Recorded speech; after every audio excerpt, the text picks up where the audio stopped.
eu gostaria de começar essa reflexão com uma série de perguntas. Eu já encaminhei a vocês, a grande maioria pelo menos pelo WhatsApp, algumas dessas perguntas. E a primeira delas é: quem é você? Pense aí. Quem é você? O que te define? O que lhe define?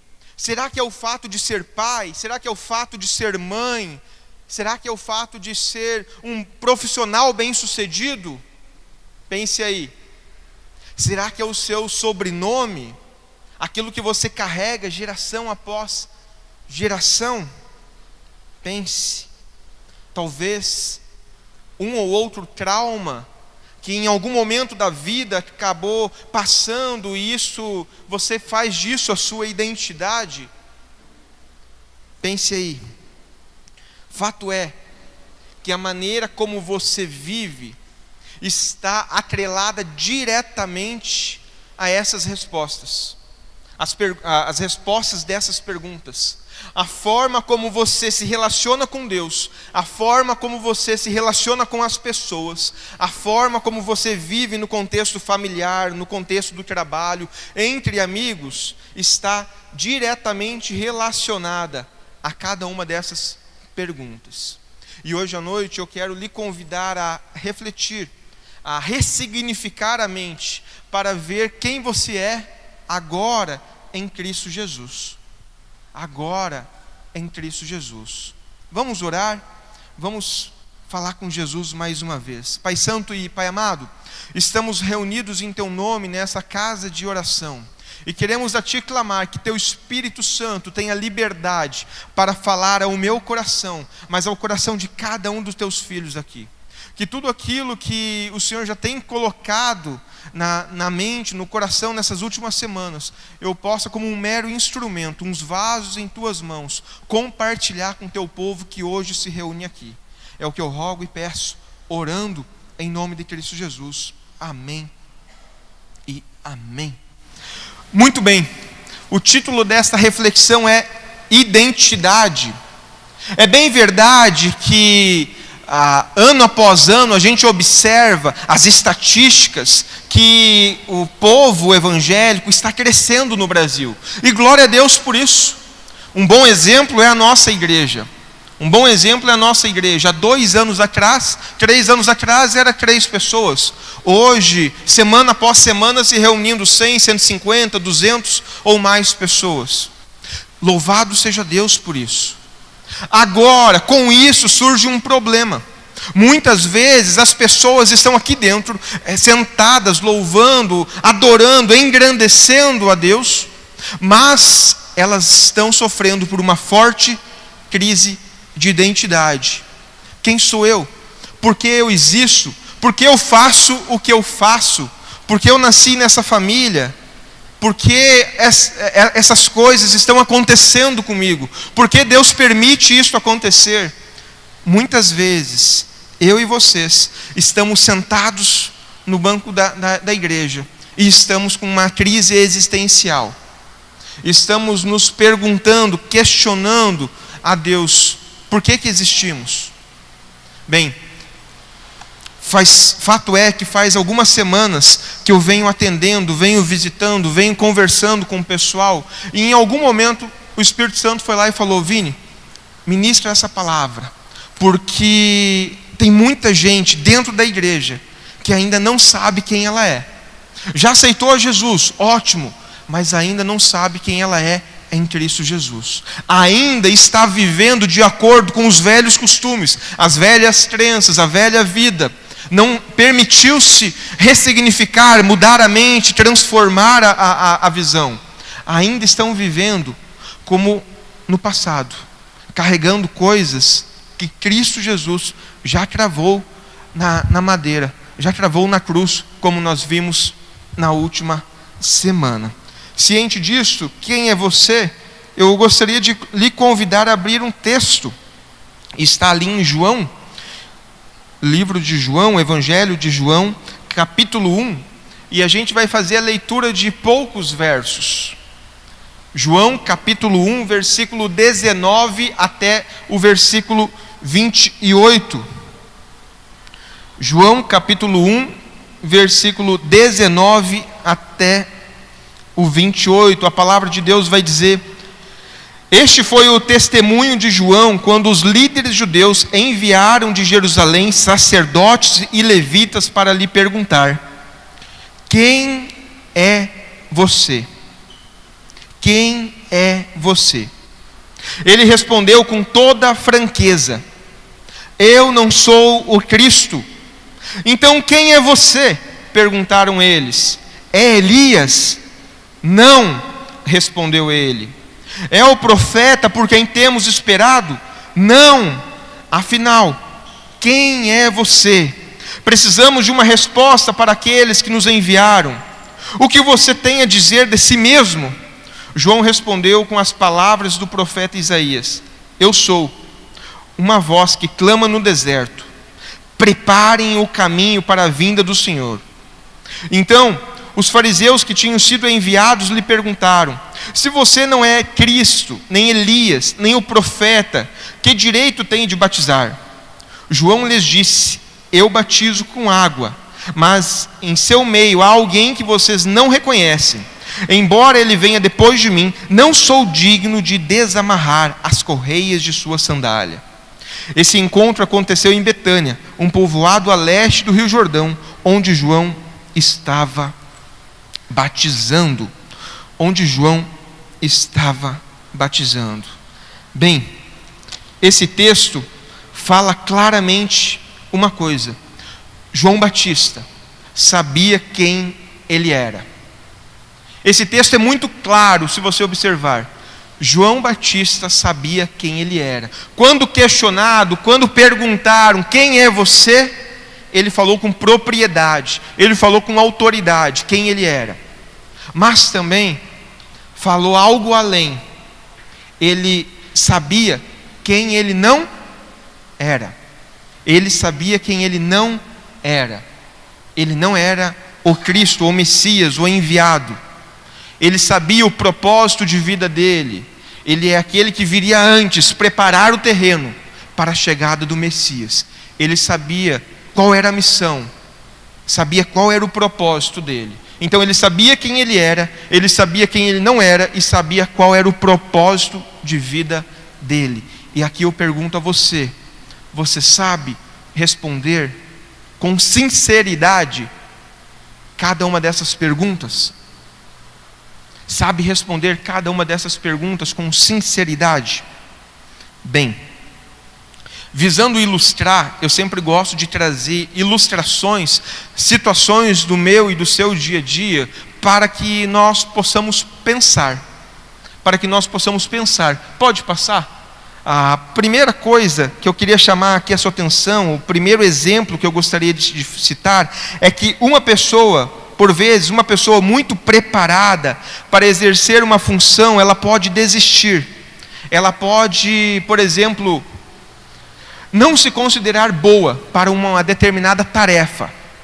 Vamos pegar um exemplo assim: a pessoa foi para a faculdade, estudou, se preparou, saiu da faculdade, fez uma pós-graduação, fez um mestrado, fez um doutorado, e daqui a pouco surge um convite. Essa pessoa, por melhor preparada que ela seja, ela às vezes não se sente apta a aquela nobre função. Por quê? Pense aí. Por quê? Porque é bem verdade que uma das coisas que determina a nossa identidade é a forma pela qual nós fomos criados. E aqui, pais, fica esta observação para vocês.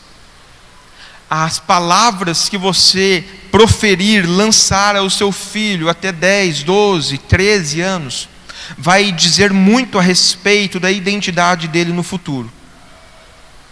Mesmo que ele tenha saído da sua casa, tenha estudado, mesmo que ele tenha se capacitado, muito da forma como ele se enxergar, muito da forma como ele responder quem eu sou, está atrelado diretamente à forma como você educou, instruiu, preparou o seu filho para a vida. Porque essa pessoa, por melhor preparada que era, não se sentia ao nível para assumir aquela função. Muito provavelmente, no seu lar, na sua casa, em algum momento da infância, a forma como ela foi criada, tinha aquelas palavras de: você não é capaz, você nunca vai conseguir fazer isso, você é um, desculpe a palavra, você é um pamonha, você nunca será ninguém na vida. Bem, é bem verdade que a forma como a gente responde essa pergunta de quem nós somos está ligado diretamente às crenças. Pode passar ali. As crenças. A forma como você vai responder cada uma dessas perguntas está diretamente ligado às suas crenças. A forma como você foi instruído, educado, preparado para a vida.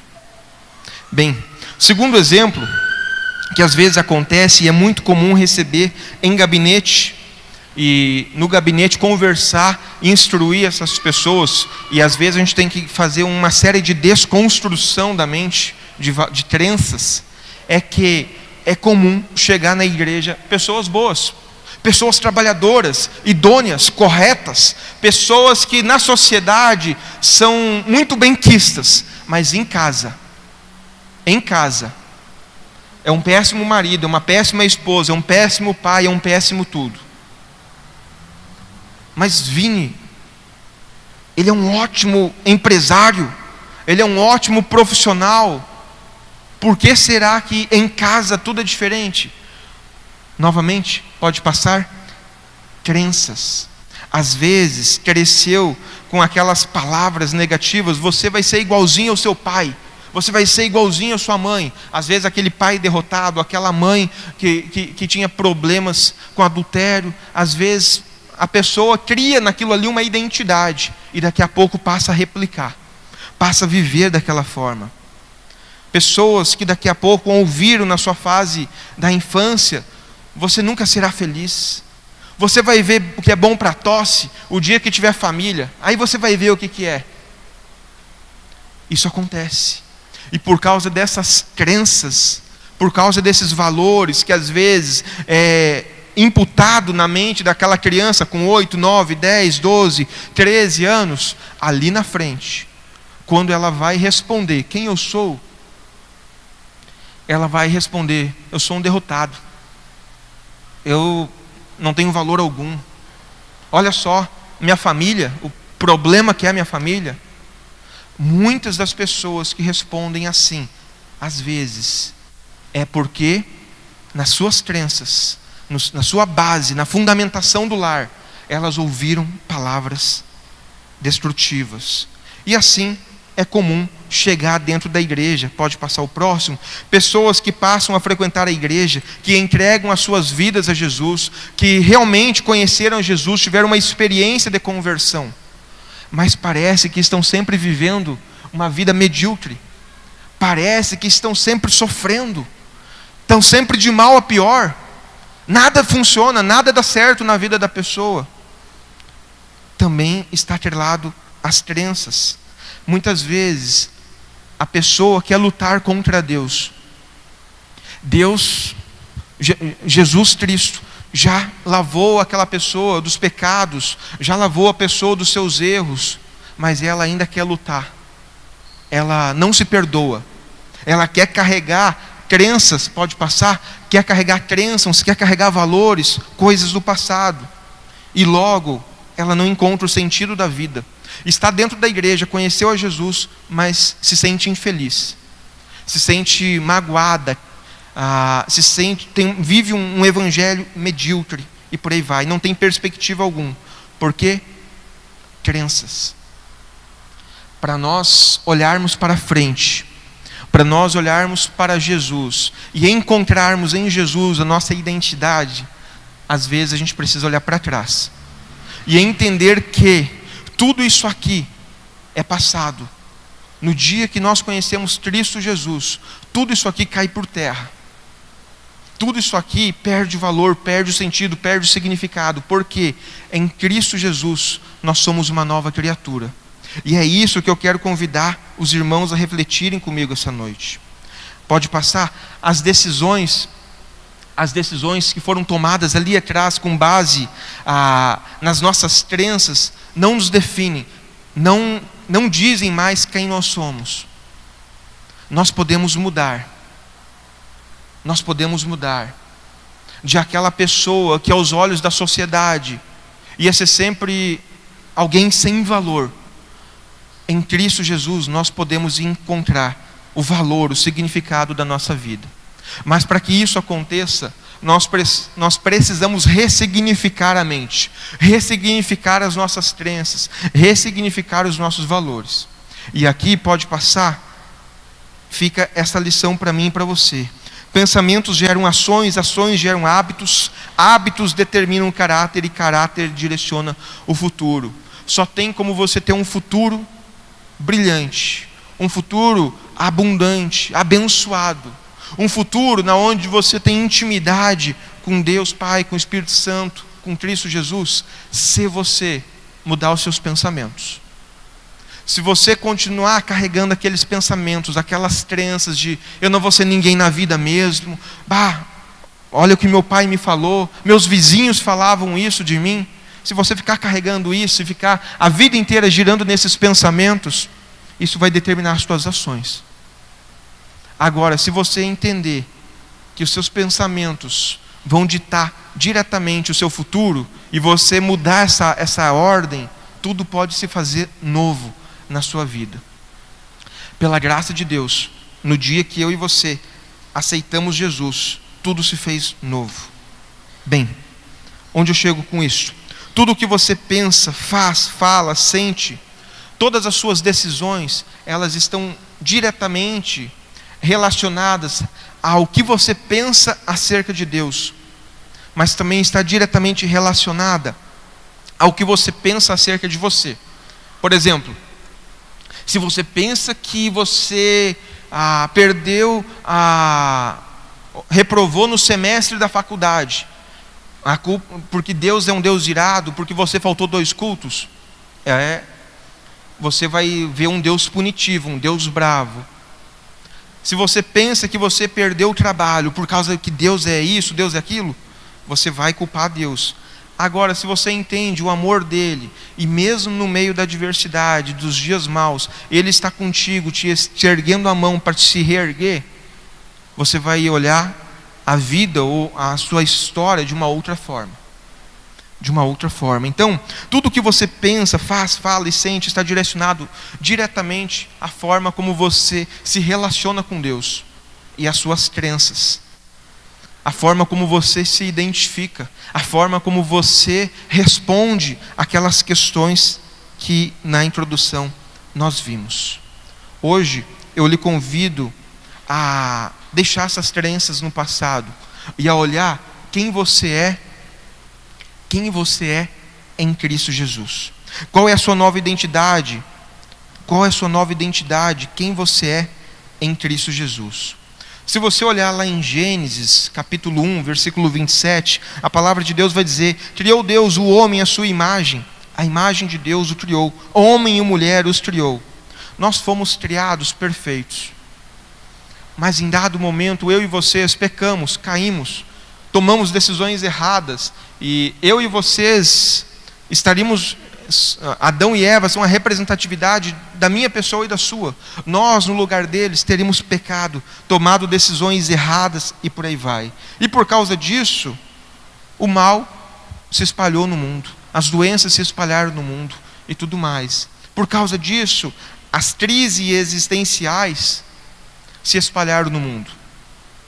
Até aquele momento do pecado, antes do pecado, não havia dúvida para Adão e Eva quem eles eram. Mas depois do pecado, eu e vocês, muitas vezes, nascemos, vamos crescendo e vamos nos perguntando: por que eu existo mesmo? Por que eu fui cair logo nessa família? Podia ter caído na família do lado. Muitas vezes a gente se limita, ou limita o amor de Deus, porque não entendemos o amor dele por nós. Bem, A boa notícia que eu trago para você é o seguinte: independente da imagem que você tem de você, independente da imagem que o seu vizinho, a sua família tem de você, independente do que alguém te falou ou deixou de falar, nada disso tem mais valor, pois o amor de Cristo por você, ele é suficiente, independente do que um ou outro falou. E aí fica uma lição para nós: como que eu posso receber esse maravilhoso amor?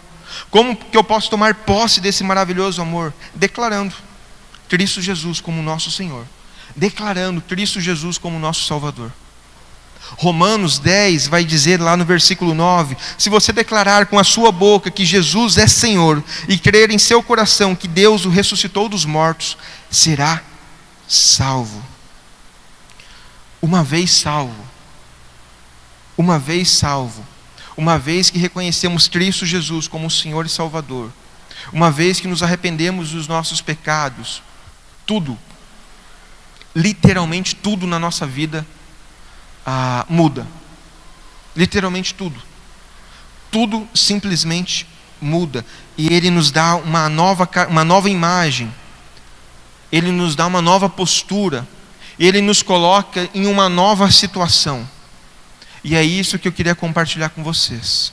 A primeira coisa pode passar? A primeira coisa que Jesus Cristo faz por nós é que Ele nos regenera. No dia que você creu em Cristo Jesus, no dia que você professou fé em Cristo Jesus, que você se entregou a Ele, Ele te deu uma nova identidade. E eu quero compartilhar essa identidade por meio de alguns tópicos. Primeiro tópico dessa nova identidade é que eu e vocês fomos regenerados. Regeneração é a transformação que Deus opera na alma do indivíduo quando ele nasce de novo, quando ele nasce em Cristo Jesus, quando ele nasce através do poder do Espírito Santo, quando o Espírito Santo da promessa ele é selado no nosso coração. Ali começa um processo de regeneração, a transformação de pensamentos. Ali começa aquele que fazia isso, já não faz mais.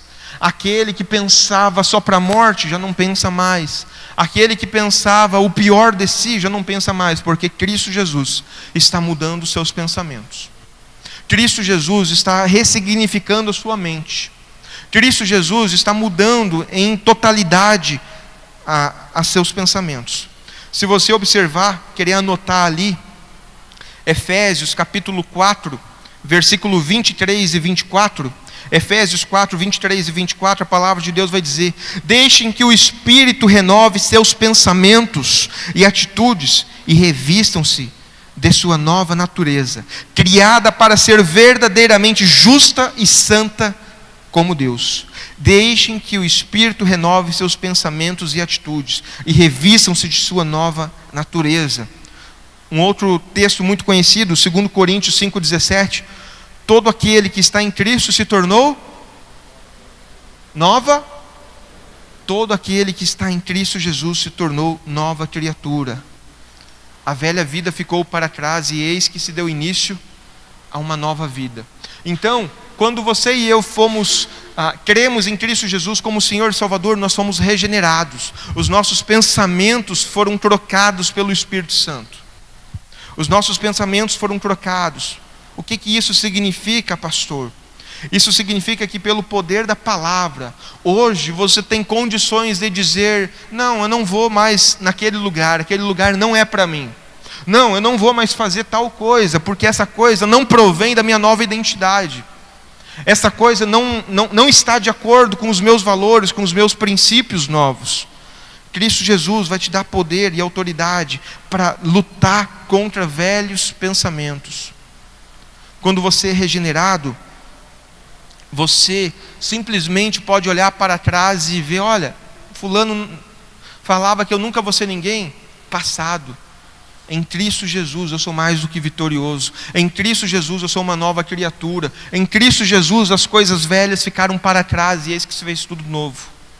Não interessa o que alguém falou que você seria ou deixaria de ser. Simplesmente em Cristo Jesus, seus pensamentos, as suas mentes, as suas atitudes são transformadas pelo poder do Espírito Santo. Efésios 4, versículo 28 e 29 vai dizer: aquele que roubava, não roube mais, pelo contrário, trabalhe fazendo com as próprias mãos o que é bom, para que tenha o que repartir com o necessitado. Não saia da boca de vocês nenhuma palavra suja, mas unicamente o que for boa para edificação, conforme a necessidade, e assim transmita a graça aos que ouvem. Em outras palavras, uma vez regenerado, mentia, não mente mais, falava palavrão, não fale mais, adulterava, não adultere mais, estava envolvido em práticas ilícitas, não faça mais. Em Cristo Jesus, a nossa mente é regenerada, e pelo poder do Espírito Santo, nós temos condições de agora dizer não. Isso não faz mais parte da minha vida, isso aqui é a velha vida, e nada disso mais faz sentido para mim. Então, eu e vocês podemos viver o novo de Deus, se você assim viver, se assim entender que você foi regenerado. Dentro da sua identidade, uma outra coisa que também está ali, é que você foi declarado justo. Uma vez que você creu em Cristo Jesus como Senhor e Salvador, e a sua mente foi regenerada, você foi declarado justo. O que isso quer dizer? Eu e vocês fomos declarados limpos, puros, retos, santos diante de Deus. E como que isso acontece? Isso se acontece por meio do maravilhoso sacrifício de Cristo Jesus, que cravou na cruz do Calvário o meu pecado, o seu pecado, o pecado da humanidade. É por meio dele, é por meio do sacrifício de Jesus, que eu e vocês somos declarados justos diante de Deus. Por meio dele, do sacrifício de Cristo Jesus. 2 Coríntios, se você queria acompanhar aí, 2 Coríntios capítulo 5, obrigado, né?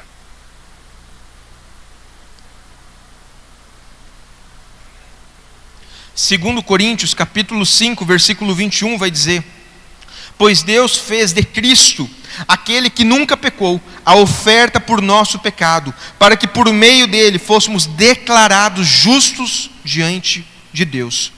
Para que por meio dele fôssemos declarados justos diante de Deus.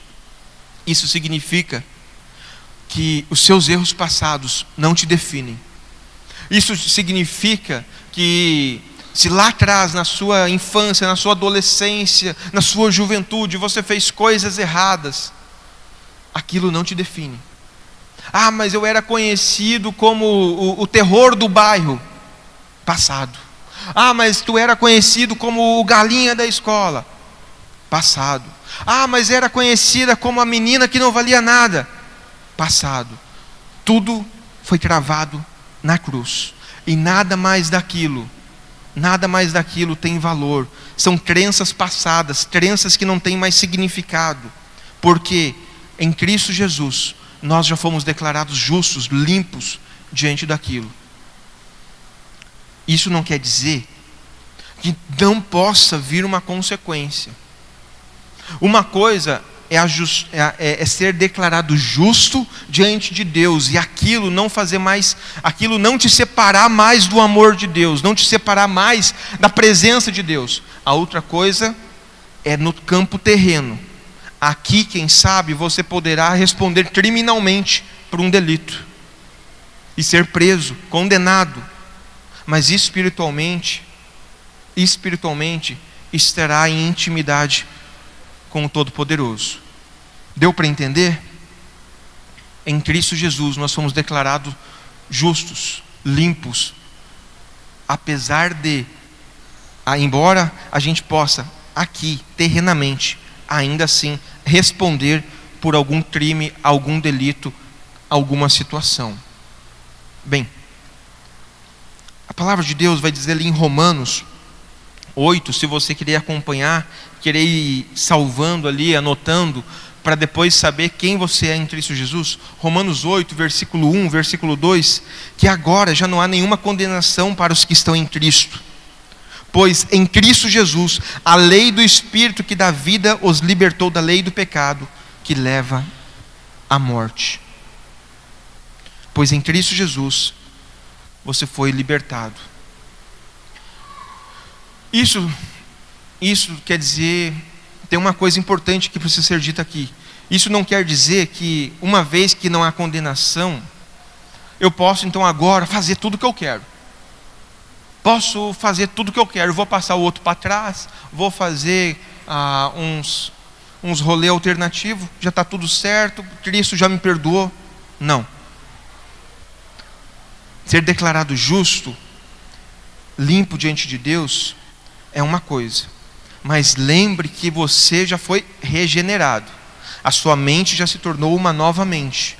E por causa dessa nova mente, hoje você luta contra o pecado. Você já foi regenerado, você luta contra o pecado, embora possa pecar. Por que eu digo embora possa pecar? Não é que você tem o direito de pecar. Você é em essência pecador, mas você precisa lutar todos os dias contra o pecado. O seu pecado de ontem não pode ser o mesmo de hoje, o pecado de amanhã não pode ser o mesmo de hoje. Ou seja, a gente tem que lutar dia após dia contra o pecado. 1 João 1, 8 e 9 vai dizer: se afirmarmos que não temos pecado, enganamos a nós mesmos e não vivemos na verdade. Mas se confessarmos os nossos pecados, Ele é fiel e justo para perdoar e nos purificar de toda injustiça. Então, segundo aspecto da sua nova identidade em Cristo Jesus é que você foi declarado justo. Não há mais condenação. Você foi declarado justo. Mas isso não te dá base para viver a vida como você bem entender. Porque você já foi regenerado e os seus pensamentos se fizeram novos. Terceiro, você foi declarado filho. Você foi adotado.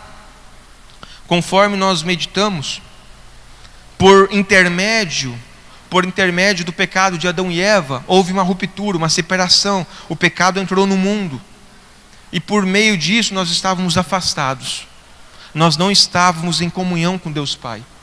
Mas uma vez que nós professamos fé em Cristo Jesus como Senhor e Salvador, nós nos arrependemos dos nossos pecados, nós fomos regenerados, nós fomos justificados, nós fomos também adotados. Adotados por Deus Pai. João 1, se você observar João 1, versículo 12 e 13 vai dizer, João 1, versículo 12 e 13 vai dizer, ali, a todos que creram nele e o aceitaram, ele deu o direito de se tornarem filhos de Deus. Estes não nasceram segundo ordem natural, nem como resultado da paixão ou da vontade humana, mas nasceram de Deus. A doutrina da adoção nos ajuda a entender a nossa nova identidade em Cristo. Nós passamos de criaturas. Lembra que nós fomos criados criaturas. Nós éramos parte da criação de Deus. Nós éramos criaturas. E aqueles que não estão em Cristo continuam sendo criaturas. Mas todo aquele que entregou a fé, depositou a fé em Cristo Jesus, deixou de ser criatura para ser o quê? Filhos. Filhos de Deus. Filhos do Deus Altíssimo. E isso se dá por intermédio do Espírito Santo. Através do Espírito Santo, nós fomos enxertados no corpo de Cristo. Nós fomos enxertados na igreja do nosso Senhor. Nós fomos enxertados na família de Deus. Gálatas, se você querer acompanhar, Gálatas capítulo 4, versículo 4 a 7 vai dizer: quando chegou o tempo certo, Deus enviou seu Filho, nascido de uma mulher e sob a lei.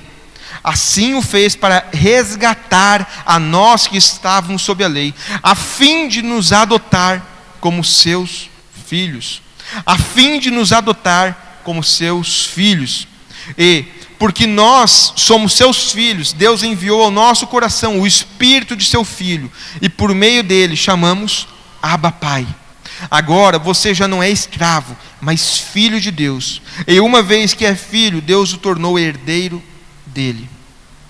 A graça salvadora o transforma de homem escravo para filhos de um Deus amoroso.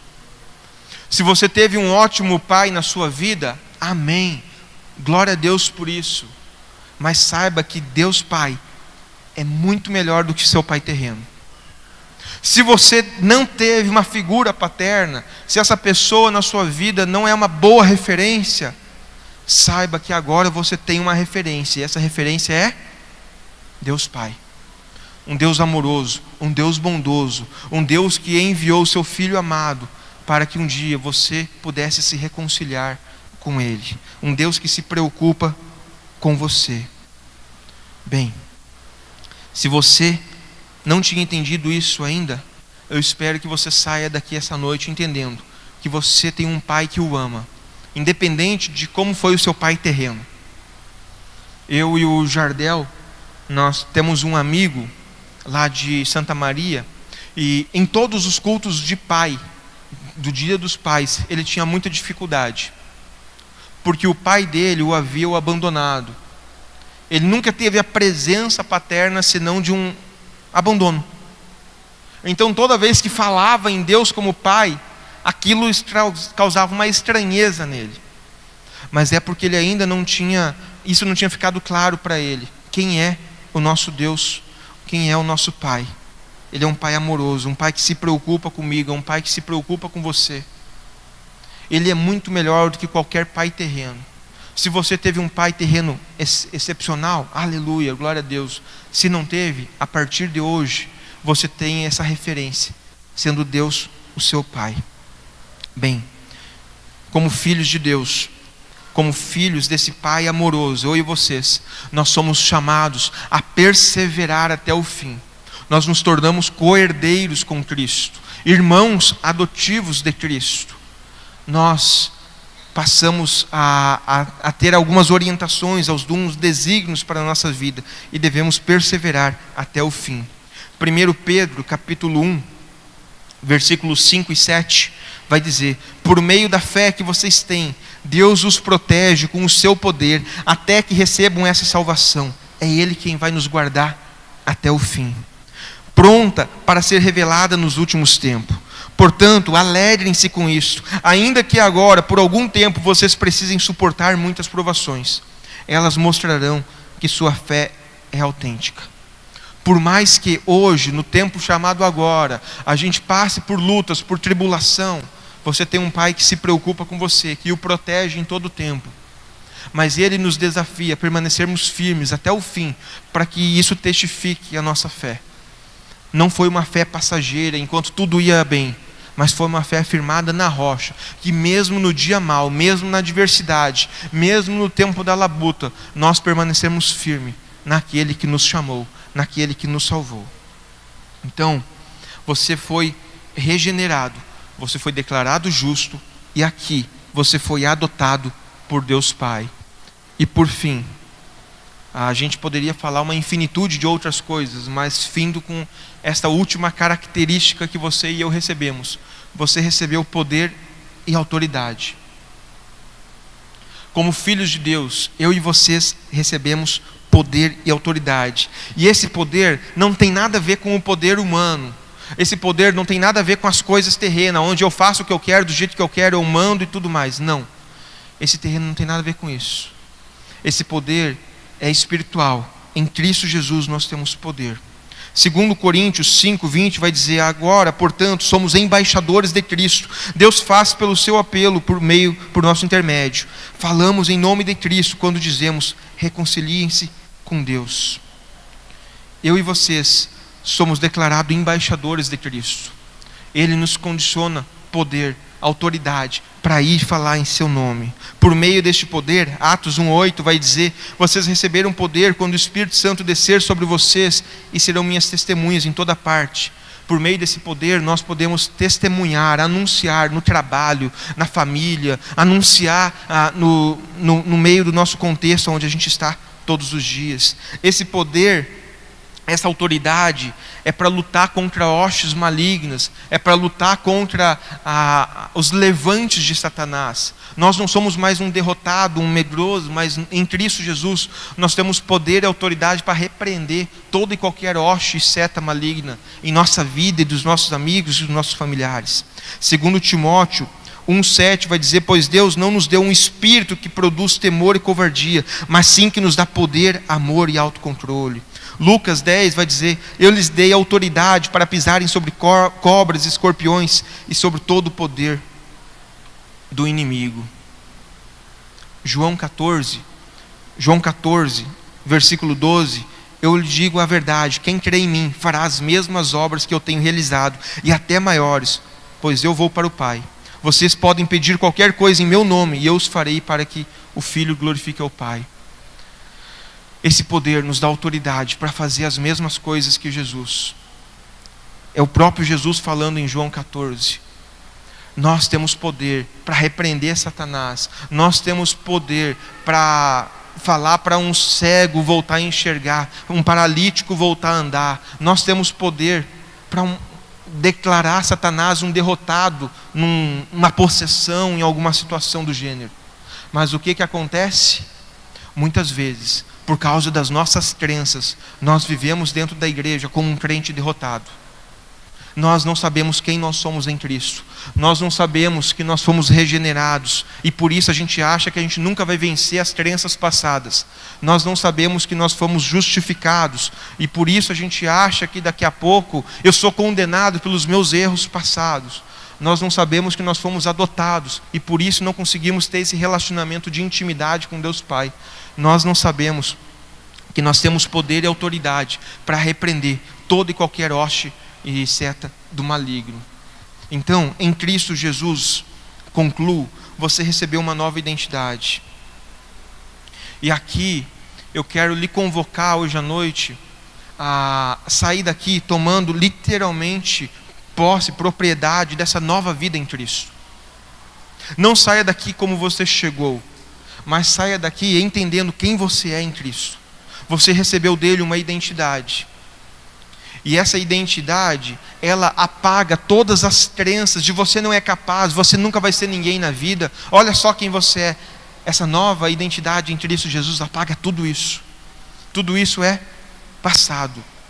Machucou? Machucou. Mas em Cristo Jesus isso não tem mais valor nenhum. Sabe por que ainda te incomoda? Porque você não ressignificou a mente. Mas no momento que você ressignificar a mente, tirar essas coisas da mente, você vai ver que aquilo não te incomoda mais, pois aquilo não tem mais poder nenhum sobre a sua vida. Quem dá poder àquelas crenças é você, não mais Satanás, porque Cristo Jesus já te libertou disso. Então, apague, tire todas essas falsas crenças da sua mente. Ressignifique. Decida então hoje, pode passar ali, a tirar da sua mente toda e qualquer crença falsa. Se você chegou aqui hoje e achava que você nunca ia ser ninguém, achava que a sua vida não tinha jeito, achava que a sua identidade estava atrelada ao que alguém falou que você seria, isso só vai ser daqui para frente se você querer carregar essa derrota para a sua vida. Porque em Cristo Jesus, essas crenças não têm mais valor algum. Em Cristo Jesus tudo se fez novo. Em Cristo Jesus você recebeu uma nova mente. Em Cristo Jesus seus pensamentos são novos. E se você ficar carregando pensamentos velhos, é porque você quer. Não é porque você já não foi liberto. Segundo, ressignifique aí a sua mente. Em Cristo Jesus tudo se fez novo. Ele já te levou, Ele já cravou na cruz todos os seus pecados. Imagine se eu ficasse carregando os meus erros. Quem estava na série de limpeza da alma ouviu. Imagine se eu ficasse carregando todos os meus erros, os meus traumas, dos 15 aos 20 anos. Eu ia estar neste momento dentro de um quarto, trancado a 7 chaves, com depressão e quem sabe com uma corda no pescoço. Mas em Cristo Jesus, Ele me deu uma nova mente. E em Cristo Jesus eu entendi que eu fui perdoado. Em Cristo Jesus eu entendo que os meus erros passados não me definem. Em Cristo Jesus eu sei que os meus erros passados não significam mais nada. Eles estão ali, fazem parte da minha história, não tem como apagar. Mas aquilo não diz quem eu sou. Aquilo não tem mais valor algum. Aquilo tem valor para Satanás, para apontar o dedo e tentar me mostrar ser uma pessoa derrotada. Mas em Cristo Jesus eu já sou mais do que vitorioso.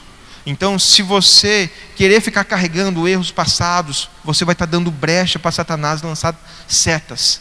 E daqui a pouco você vai viver uma vida medíocre, vai viver como um crente derrotado, porque está dando brecha para Satanás. Porque em Cristo Jesus, a sua mente é nova, ela já foi regenerada e você já foi justificado, e nada do que você fez ali atrás, Satanás pode usar contra você. Nada dos seus erros, dos seus traumas, dos seus problemas, das suas crenças, dos seus pecados tem valor hoje, porque elas já foram cravadas na cruz. Então, não diminua o tamanho do sacrifício de Cristo Jesus na cruz. Não diminua o sangue dele por você. Não faça isso. E por fim, assuma hoje, pelo poder do Espírito Santo, a sua nova identidade em Cristo. Assuma hoje, pelo poder do Espírito Santo, a sua nova identidade. Identidade que você foi regenerado novamente. Identidade que você foi justificado. Não há mais condenação. Identidade que você foi adotado. Deixou de ser escravo do pecado e tornou-se filho de Deus. Identidade que realmente você recebeu poder e autoridade para poder lutar contra toda e qualquer seta do Satanás. Sabe aquele dia da tentação? Não precisa ficar ligando para o pastor: pastor, estou sendo tentado. Você tem poder e autoridade para dizer: olha, não quero isso para a minha vida. Eu declaro, em nome de Cristo Jesus, que essa coisa não tem mais poder sobre a minha vida. Em Cristo Jesus eu sou uma nova criatura. Em Cristo Jesus eu já venci o pecado.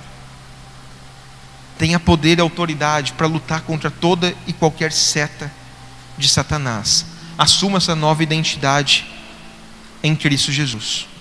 Por que eu digo isso? Só tem como nós sermos uma igreja viva, operosa, só tem como nós sermos uma igreja que realmente vai causar diferença ali fora, se nós tivermos ciência de quem nós somos em Cristo Jesus. Porque enquanto você estiver aqui dentro, mas com a velha mente, Satanás não vai se preocupar tanto. Porque você vai estar preso nos erros, preso nas crenças, preso nas coisas, e ele sabe que você não vai fazer diferença nenhuma na sociedade, diferença nenhuma no seu meio. Mas se você entender quem você é em Cristo, qual é o seu poder e a sua autoridade em Cristo, você vai incomodar Satanás, porque você vai começar a resgatar pessoas, você vai começar a ganhar vidas, você vai começar a impactar histórias, pelo nome e poder de Cristo Jesus.